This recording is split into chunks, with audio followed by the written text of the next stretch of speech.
E aí, galera que acompanha a gente aqui no Brasil Escola, tudo bem?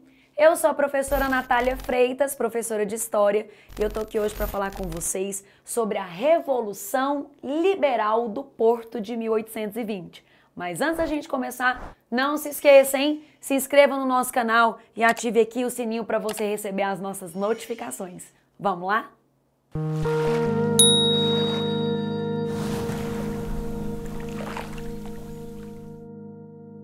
Bom, pessoal, a Revolução Liberal do Porto foi um levante militar e também burguês que aconteceu em Portugal no ano de 1820. Mas para a gente entender essa revolução que aconteceu lá em Portugal, a gente tem que voltar num contexto aqui no Brasil. Isso, a gente tem que falar da vinda da família real de Portugal para cá em 1808.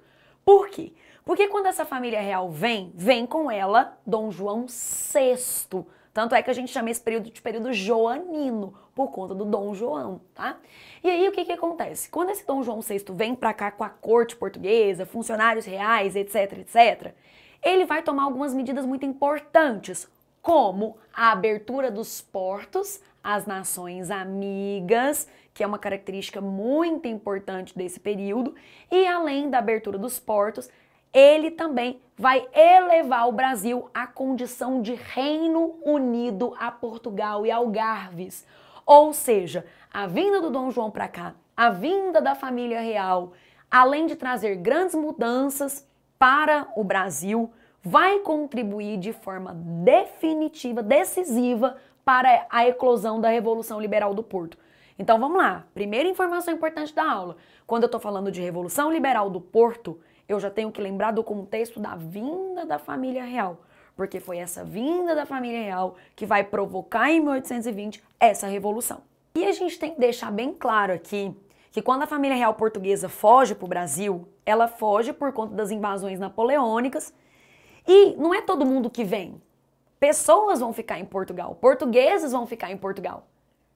Então, essas pessoas que ficam em Portugal vão ficar sob o domínio de tropas francesas, já que foi o exército napoleônico que invadiu Portugal. Essas tropas francesas vão ficar ali até mais ou menos 1810, e aí depois que as tropas francesas começam a sair de Portugal, quem assume Portugal são tropas inglesas. Ou seja, o Dom João VI não vai embora, ele fica aqui no Brasil ainda, mesmo depois que as tropas francesas saem de Portugal. Certo? Então isso vai gerando um desconforto por parte dos portugueses. Poxa, como assim? As tropas francesas saem de Portugal e aí o rei Dom João VI, que está no Brasil, permite tropas inglesas, né, dominar ali o território. Então isso já vai gerando uma insatisfação por parte desses portugueses, dessas pessoas que estavam em Portugal. Enquanto o Brasil, e aí principalmente o Rio de Janeiro, passava por mudanças significativas, os portugueses, eles sentiam dificuldades lá no território, tá? E essas dificuldades estavam atreladas também a questões econômicas. Gente, pensa, quando Dom João VI veio para cá, abriu os portos, a burguesia portuguesa, ela perdeu o exclusivismo colonial, né? Porque o Brasil passou a negociar com outras nações e principalmente com a Inglaterra. Isso deixou também os portugueses, assim, doloridos, né? Poxa, por que beneficiaram a Inglaterra na abertura dos portos?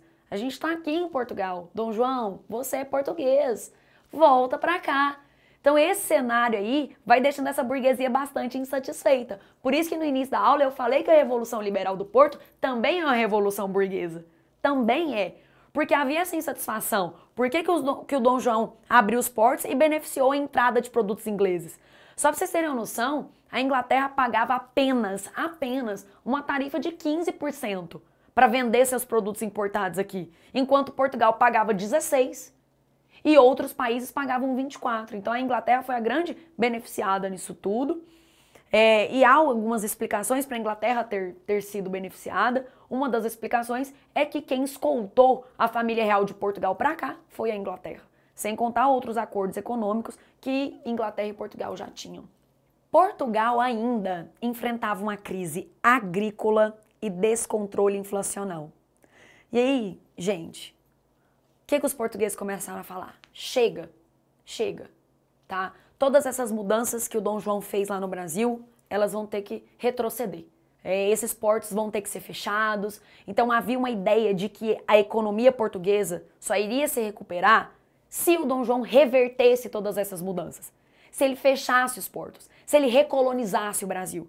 E esse foi um dos gatilhos aí para a eclosão dessa revolução que a gente está trabalhando aqui, que é a Revolução Liberal do Porto. E é justamente aí, nesse cenário de insatisfação, que as ideias liberais começaram a ganhar força em Portugal. E aí eu quero levantar aqui com vocês 4 pontos que devem ser relacionados à Revolução Liberal do Porto. Então vamos lá. Primeiro ponto. O que esses revoltosos, o que esses revolucionários queriam? Primeira coisa, que o Dom João VI voltasse para Portugal. Ó, Dom João, deu seu tempo aí no Brasil, vem embora, meu irmão. Seu trono tá aqui, suas coisas estão aqui. Então, essa já era um primeiro ponto. Volta, Dom João.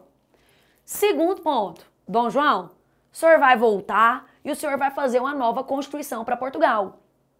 Uma Constituição que seja liberal, uma Constituição que seja burguesa, uma Constituição que agrade a burguesia. E o senhor vai obedecer essa Constituição. Ou seja, nós estamos defendendo aqui uma monarquia, mas uma monarquia constitucional.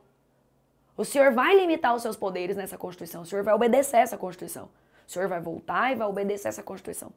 E um outro ponto muito importante, além dele voltar, além dele fazer uma Constituição, além de ser estabelecida uma monarquia constitucional, é lógico, eles queriam recolonizar o Brasil. Ou seja, eles queriam que o Dom João VI fechasse os portos do Brasil. E eu já te falo, ele não vai conseguir fechar. Uma vez os portos abertos, gente, acabou. Tá? Abertos, eles ficaram. Há um quinto ponto aí. Os portugueses, eles exigiam que as tropas inglesas saíssem de Portugal. Lembra que eu falei pra vocês que depois que as tropas francesas saíram de Portugal, foram tropas inglesas que governaram Portugal? Então, os portugueses também exigiam isso. Dom João, a gente não quer tropa inglesa aqui, cara. Volta, vem resolver sua vida, vem resolver a nossa vida aqui. Uma outra informação é que poucos anos antes da Revolução Liberal eclodir, aconteceu a Conspiração de Lisboa, no ano de 1817. Essa Conspiração de Lisboa foi como se fosse um ensaio para a Revolução Liberal, porque a Revolução Liberal é de 1820, a Conspiração de Lisboa é de 1817. E essa conspiração, ela foi liderada por militares. O militar que liderou a Conspiração de Lisboa, o Gomes Freire de Andrade, ele foi executado, gente. Imagina, ele foi executado. E você sabe quem que executou, quem mandou executar ele? Foi um militar inglês que estava lá dentro de Portugal, ocupando o território. Tá? Foi o Beresford. Beresford foi o militar inglês que comandou as tropas inglesas depois que as tropas francesas saíram de Portugal. Então veja bem, os ingleses já estavam executando portugueses que já estavam organizando revoltas no território. E isso, aí você deve pensar assim, então isso aí fez com que as ideias liberais, burguesas se enfraquecessem. Pelo contrário, elas cresceram dentro de Portugal.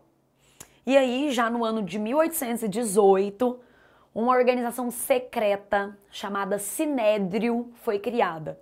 Essa organização secreta, ela teve ampla participação da maçonaria, os burgueses ligados à maçonaria, buscando fortalecer os seus negócios, passaram a integrar essa organização secreta e organizar um novo movimento a fim de trazer o Dom João de volta, uma monarquia constitucional, uma nova constituição e o fim da presença inglesa ali no território. Então foi essa organização secreta, Sinédrio, de influência maçônica, que vai liderar a Revolução Liberal do Porto. E deixa eu te contar uma coisa, você tá achando que foi só Portugal que passa por uma revolução burguesa liberal nesse contexto? Não, tá, gente? Foi uma onda de revoluções liberais que passaram pela Europa, uma influenciando a outra. A revolução, ela começa então na cidade do Porto, em Portugal. Eles vão tomar a Câmara Municipal. Poucos dias depois, a onda revolucionária já chegava até a cidade de Lisboa. As notícias da Revolução Liberal do Porto, ela demora um pouco mais de um mês para chegar no Brasil, mas ela teve efeitos importantes. O Dom João VI, quando ele toma conhecimento do que estava acontecendo em Portugal, ele decide, até que enfim, né, Dom João VI, voltar para Portugal, tá? Então, Na transição de 1820 para 1821, Dom João VI decide deixar o Brasil. Mas vem cá, quando Dom João VI decide deixar o Brasil para resolver esse problema lá em Portugal, ele vira para o filho dele, o Dom Pedro I. Gente, vocês têm uma mania de confundir Dom Pedro I com Dom Pedro II? O Dom Pedro I é português. O Dom Pedro I já estava adulto quando seu pai foi para Portugal e pediu para ele ficar como príncipe regente do Brasil. Então ele vira, ó, Dom Pedro I é o seguinte, tô indo para Portugal resolver essa parada lá, e aí você fica como príncipe regente do Brasil. Então Dom Pedro I, ele já era adulto quando foi atribuída a ele essa função de ficar aqui como príncipe regente. Ele fica como príncipe regente pouco tempo, porque já em 1822 ele vai proclamar a independência, se tornando o nosso primeiro imperador, tá? Então cuidado para vocês não confundirem. Quem tomou posse ainda aos 14 anos não foi o Dom Pedro I, foi o Dom Pedro II. Por conta da Revolução Liberal do Porto, as relações entre Brasil e Portugal ficaram bem abaladas, né?